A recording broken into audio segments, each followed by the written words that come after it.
When it came to making pancakes, my go-to recipe was the one on the back of the box of pancake mix. Those mixes are usually made with flour that has been bleached, which you really don't need in your pancakes. Now, I make mine from scratch by mixing some whole wheat flour, baking powder, and salt in one bowl. In a separate bowl, combine unflavored soy milk or any other plant-based milk, apple cider vinegar, vanilla extract, and maple syrup.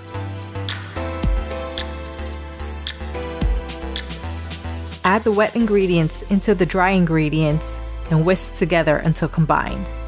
Don't overmix the batter or else the pancakes won't be fluffy. It's okay if there are some lumps of flour in the batter. Let the batter sit for a few minutes to activate the baking powder so that the pancakes will rise when you cook them. Heat a pan or griddle. Once it's hot, add some vegan butter or refined coconut oil and swirl it around the pan to make sure it's covered. Pour some of the batter onto the pan. You can make these pancakes as big or as small as you want. Cook for about 3 minutes or when the edges of the pancakes look dry and bubbles start to appear and pop on the top surface. Then flip them over and cook for another 2 to 3 minutes or until lightly browned and cooked in the middle. Serve with maple syrup and your favorite fruit. I've included a link to this recipe in the description below.